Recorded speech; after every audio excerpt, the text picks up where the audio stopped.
السلام عليكم ومرحبا بكم معايا في قناة شهوات مطبخي. كنتمنى تكونوا على خير وبخير وبصحة جيدة. اليوم بإذن الله غادي نحضر معكم أكلة مغربية بامتياز واللي هي الرفيسة المغربية بالتريد، طريقة سهلة ومبسطة وخصوصا للمبتدئات، وما يبقاوش يعكسوا عليها لأنها ضرورية في المناسبات الدينية والأعياد. كتجي رائعة ولذيذة بزاف. كنتمنى ما تبخلوش عليا باللايك والتعاليق والبارطاج، وكنتمنى كذلك باش تبقاو معايا وتتابعوا جميع مراحل التحضير. بسم الله. اول حاجه نبداو بها هو نشرملو الدجاج. عندي هنا دجاجه اللي سبق لي وصلتها مزيان من الداخل ومن برا. انا غادي نستعمل غير دجاجه وحده. كميه كتبقى اختياريه وكتبقى على حساب افراد العائله، وتقدروا ديروا الدجاج صاين ولا مقطع. كنحتاجو كذلك معلقه صغيره عامره ديال السكينجبير، ومعلقه صغيره ما عامراش او نص معلقه ديال الابزار او فلفل اسود، معلقه صغيره ما عامراش ديال المساخن او راس الحانوت، واللي تقدروا تستغناو عليه الا كان ما كيعجبكمش. معلقه صغيره ديال الملحه، ضماد الزعفران الحر او الخرقوم، 3 ديال الفصوص ديال الثومه محكوكين. تقدروا تضيفوا حتى السمن، انا ما كنستعملوش. في اناء غادي نوضع الثومه، غادي نوضع الضماد ديال الزعفران الحر، وتقدروا تضيفوا حتى الخرقوم، الملحه والمساخن او راس الحانوت، ابزار فلفل اسود، وغادي نضيف شويه ديال الماء. نخلط الكل مزيان. ندوز مباشره نشرمل الدجاجه، نشرملها من برا ومن الداخل بهذه الطريقه. نحاول ناخذ شويه من هاد التوابل وغادي ندخلهم مزيان في الدجاجه داخل وما بين الفخيدات بهذا الشكل هذا.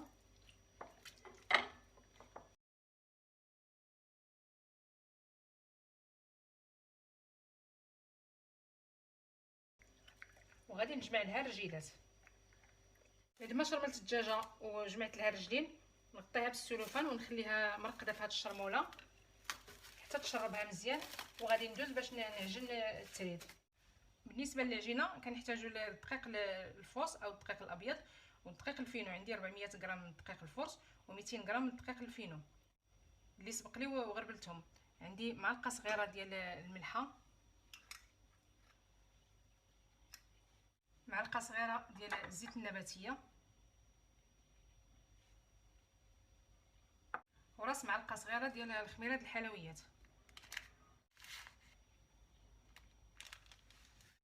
ونعجن الكل بالماء بارد، الماء العادي غير ديال الروبيني.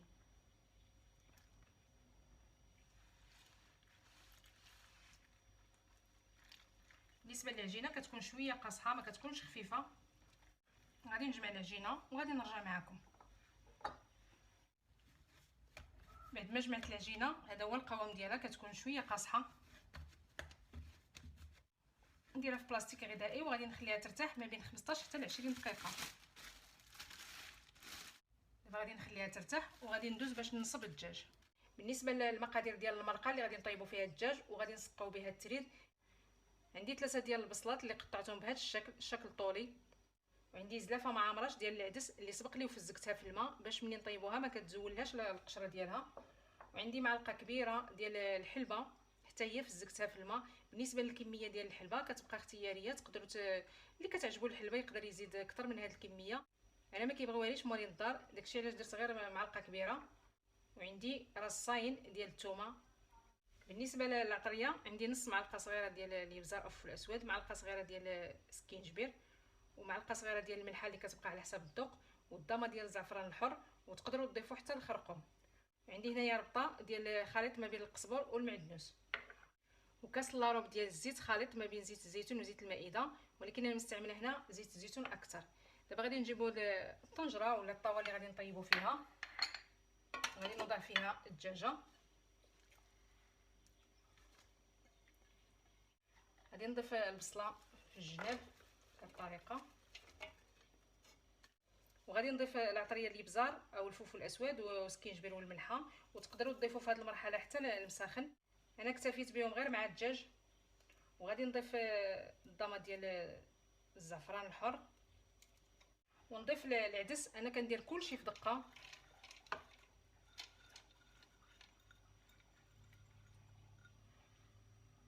الحلبه، معلقه كبيره ديال الحلبه، وغادي نضيف الزيت.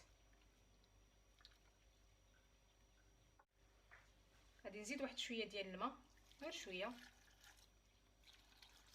وغادي نديرها تقلى شويه فوق البوطه.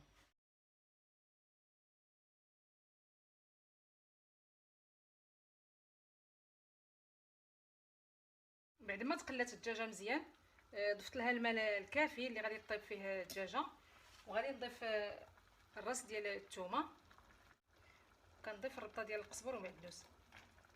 غادي نخلي الدجاجه طيب على نار مهيله، وغنثقبها بهذا القطيب ديال الشوا ولا بكوردون باش يخرجوا منها السوائل اللي كيكونوا فيها لداخل.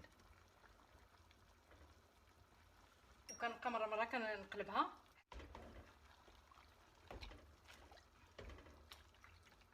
دابا غادي نغطيها ونخليها حتى طيب.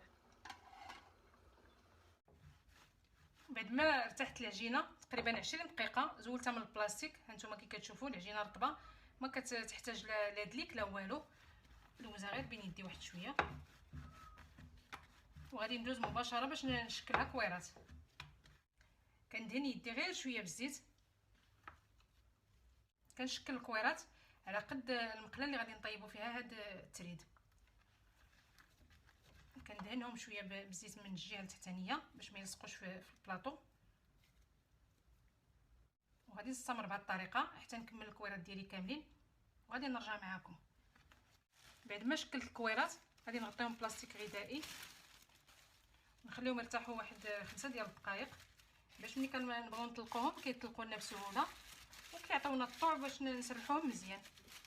بعد ما ارتاحت لي العجينه درت المقله تسخن. دابا غادي نبدا كنطلق في العجينه، غادي نطلق وحده بوحده، نحاول نطلقها مزيان ورققها. كندير غير شويه ديال الزيت باش ما يجيناش التريد مزيت. كنساعد غير بشويه ديال الزيت وانا كنطلق بهذه الطريقه.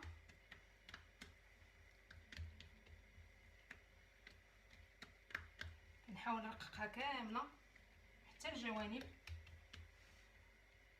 كما كتشوفوا. المقله غادي نرشها بشويه ديال الزيت غير في المره الاولى، وكنقص البوطه وكنخليها غادي طيب على نار مهيله. كنقص البوطه، كنوضعها بهذا الشكل. واخا تقطع لكم ماشي مشكل، لحقاش مازال غادي نقطعوهم. وغادي نوجد الثانيه.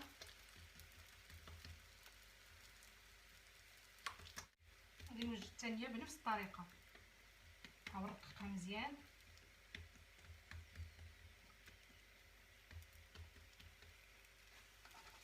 وغير كتنشف شويه كنقلبها.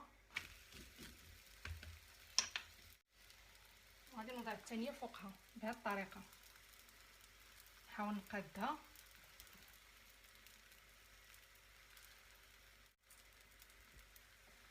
ونرجع نصوب الثالثه. غادي نحاول نصوب واحد 5 ولا 6.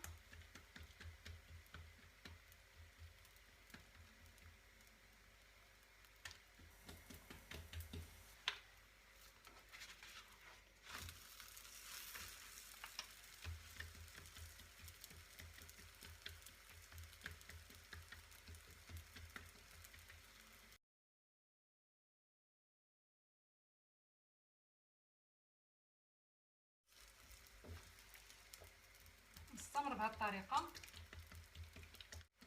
نحاول نرققها كامله. كنقلب على هذه الجهه، وغادي نوضع فوق منها الحبه الرابعه بهذا الشكل كما سبق لي وقلت لكم. واخا يتقطعوا لكم ماشي مشكل، حقاش مازال غادي نقطعوهم. ضروري ما النار تكون مهيله باش ما كيتحرقوا لكمش.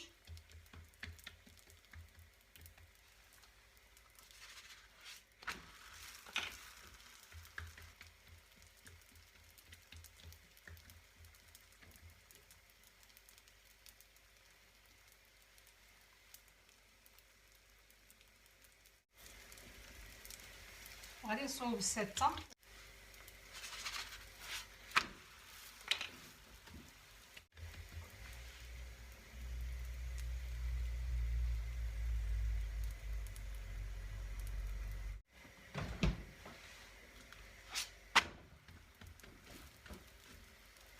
دابا غادي نحاول نخليهم يتحمروا شويه مزيان. هانتوما كيتفرقوا بوحدهم.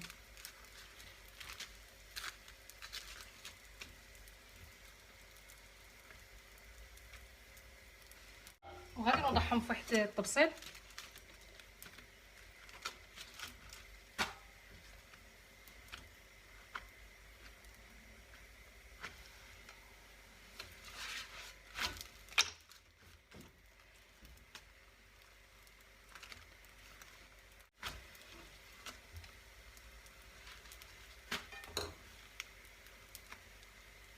هانتوما كيجيو ها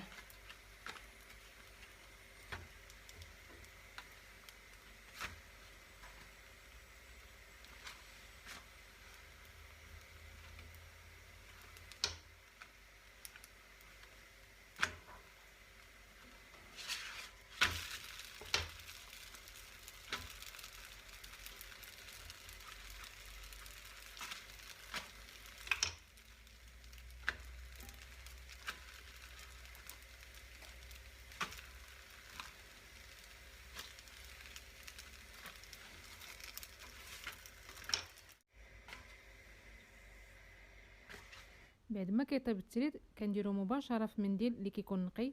في الاخير كنلوي الكل في بلاستيك غذائي باش يبقى التريد رطب وما ينشفش، ونخليه حتى يبرد. هنا بعد ما برد التريد دابا غادي ندوز نقطعوه باش نبخروه. هانتوما كيجي كله رقيق حتى الجوانب، حتى شي جهه ما غليظه.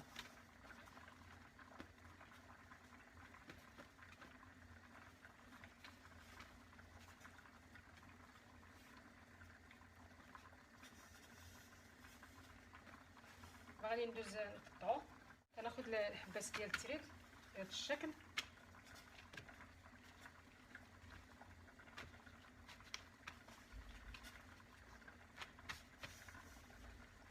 كتاخذوا القياس اللي بغيتو. كنلويه بهذا الشكل وغادي نبدا كنقطع فيه. قطعوه بالمقص ولا بالموس اللي بغيتو. قطعوا غير طريفات هكذا صغار ولا تقطعوه بيديكم. شوفوا كنقطع من هذه الجهه ونرجع للجهه الاخرى. غادي نستمر بهذه الطريقه حتى نكمل التقطيع ديال التريد كامل.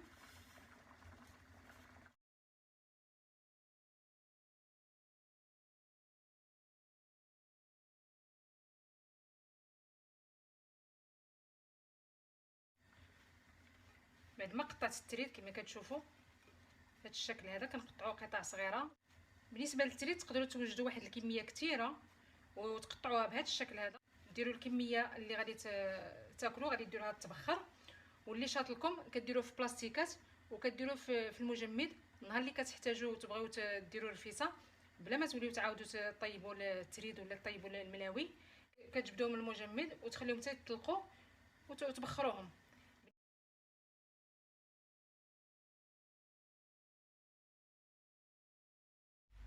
دابا غادي نديروه يتبخر باش ينزل منه الزيت. الا كان مازال فيه شي زيت غادي ينزل ويزيد يرطب، ومن بعد غادي ندوزو باش نسقيوه. بعد ما طابت الدجاجه زولتها وزولت حتى هاد القبيطه ديال القزبر. دابا غادي ندهنها وندخلها للفران تحمر. ندهنها غير بالزبده، ندهنها كلها.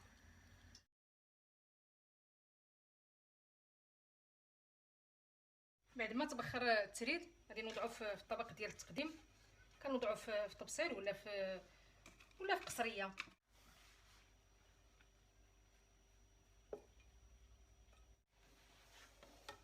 دابا غادي نبقى نهز شويه من العدس والبصله والحلبه، وغادي ناخذ شويه من المرقه وغادي نسقي التريد كامل.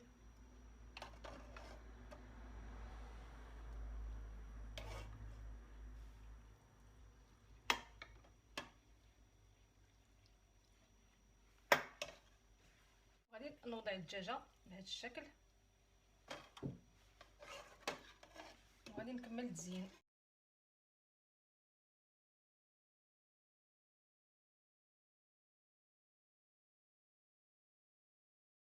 بالنسبه للتزيين كيبقى اختياري. انا عندي هنايا البيض ديال السمان اللي سلقته، وعندي هنايا المشماش اللي سلقته مع شويه د الماء والملحه ومع عويد ديال القرفه وعسلته وضعت فوق منه قرقعه، والتمر اللي معمر باللوز. غادي نزين به بهذا الشكل.